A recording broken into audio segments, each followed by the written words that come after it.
Welcome to Dr. Jester Rants, and I'm gonna rant about this, well, technically not a rant, but congratulations, and finally some very good news from the actual guy who, well, everyone calls him the next Hitler. Have you seen Hitler doing this? Huh?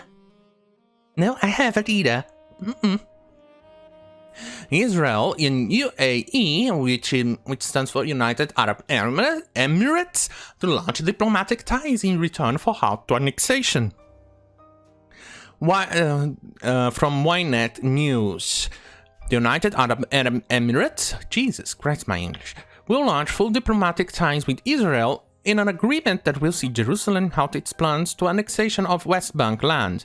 The leaders of Israel, the UAE and US said Thursday. Hopefully they haven't completely agreed in partitioning or separating Jerusalem, because Jerusalem has always been and will always be the capital of Israel. The fully, complete, and unseparated capital of Israel. The agreement makes the UAE the first Gulf Arab state to do so, and only the third Arab nation to have active diplomatic ties to Israel. See, Israel has always sought peace.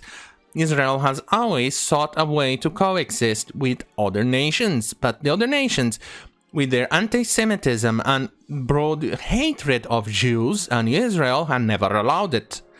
Abu Dhabi Crown Prince Mohammed bin Zayed Al Nahyan, the day-to-day ruler of UAE, confirmed Thursday that the Gulf state had reached an agreement that would end Israel's annexation plans.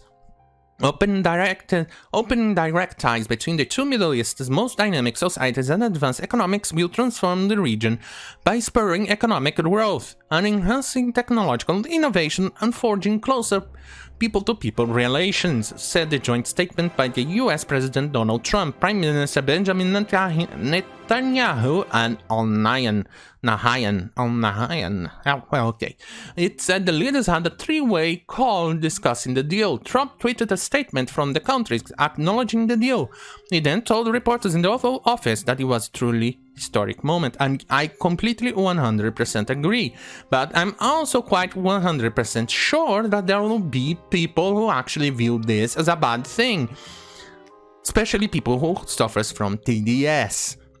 Because these people are fucking insufferable, and I'm pretty sure that the TDS press, that includes Vice, ABC, NBC, CNN, well, the alphabet news agencies, will view this as a bad thing somehow. But Donald Trump, not only for his attempt to try and find peace between North Korea and South Korea, but this one, the brokered peace between Israel and United Arab Emirates, he should win a Nobel Peace Prize. Have you seen a leader accomplish so much like this in one single mandate, in one single 4 years of his term? Have you seen a single president do this anywhere in the world? No, you haven't.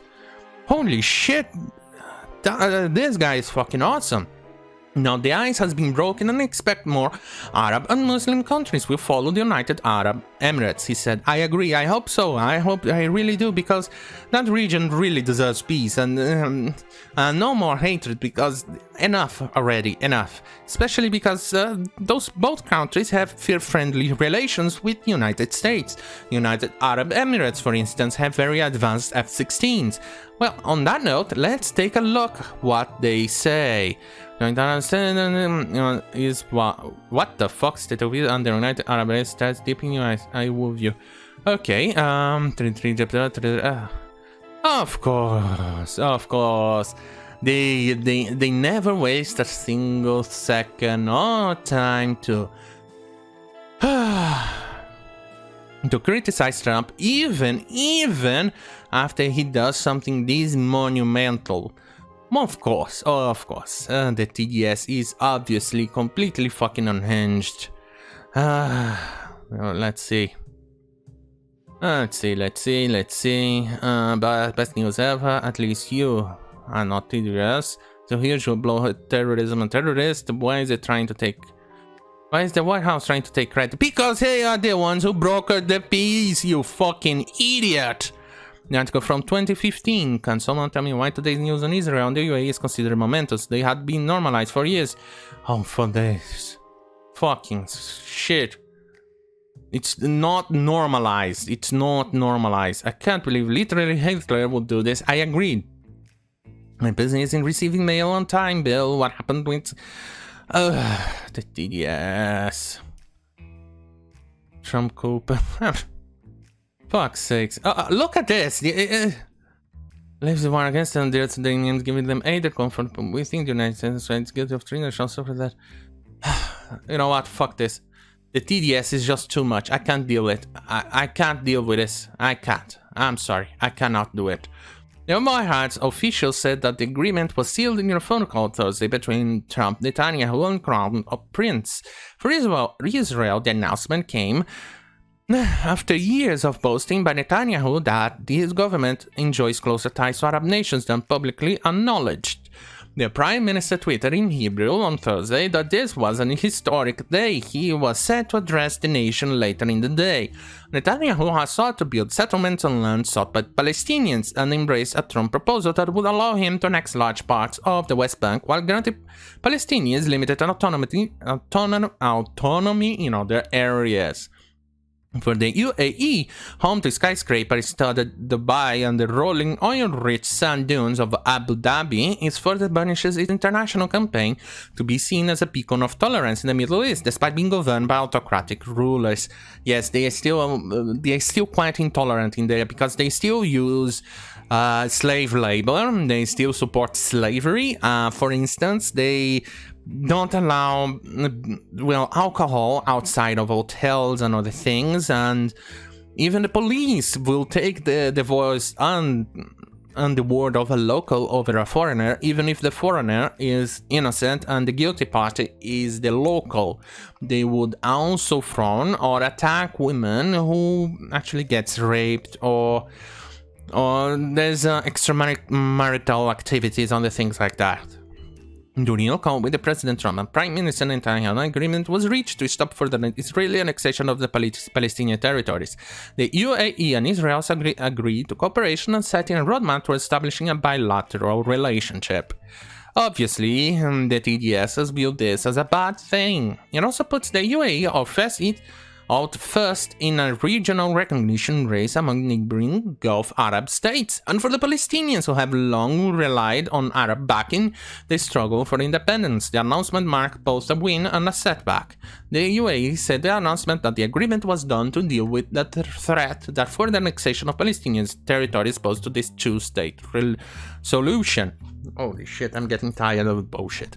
But because I just had to actually read a very long article from Vice.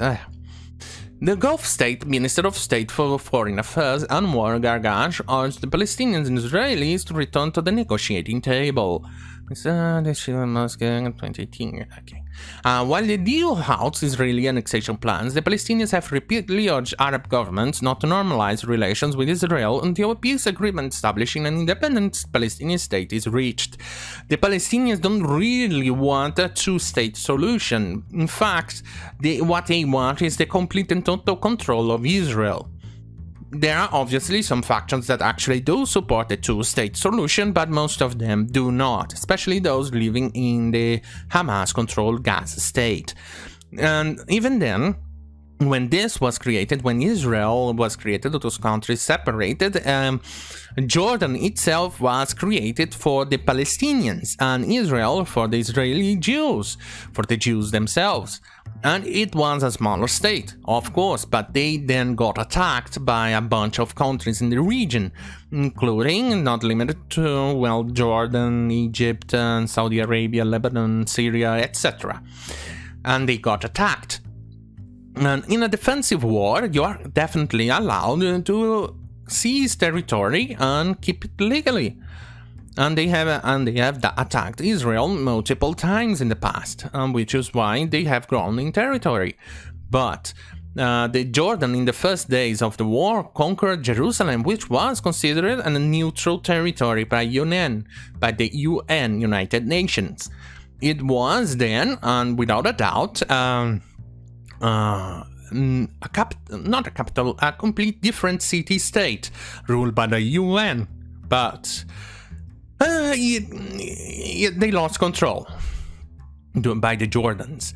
And so Israel then recaptured the capital, Jerusalem, and became the capital of Israel.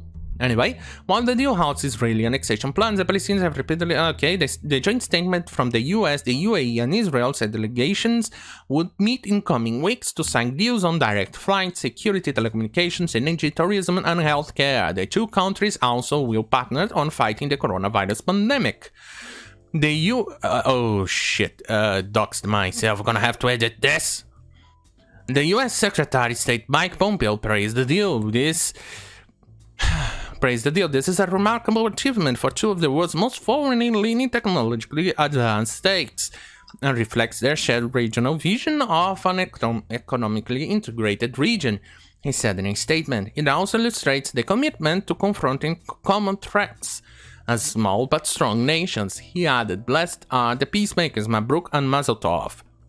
Among Arab nations, only Egypt and Jordan have active diplomatic ties with Israel.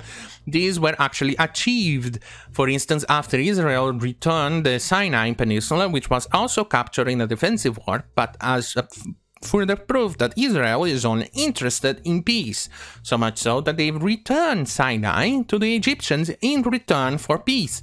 But Egypt did not want Gaza back. This says a lot about how fucked up that place is.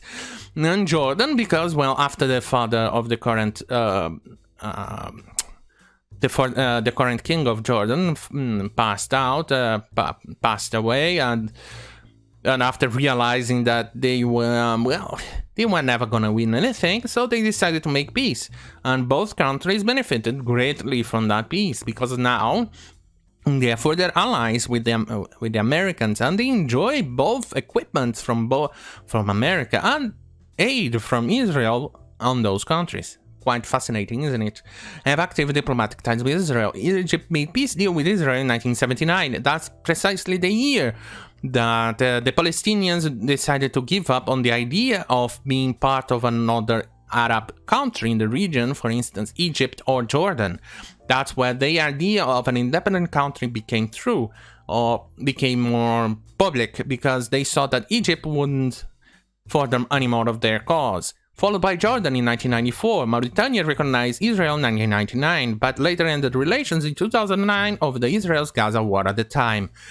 Unfortunately, as we all know, Gaza keeps attacking Israel. Anyway, I still have a video to edit, so thank you for watching. Don't forget to subscribe and share this video. Thank you. Good night.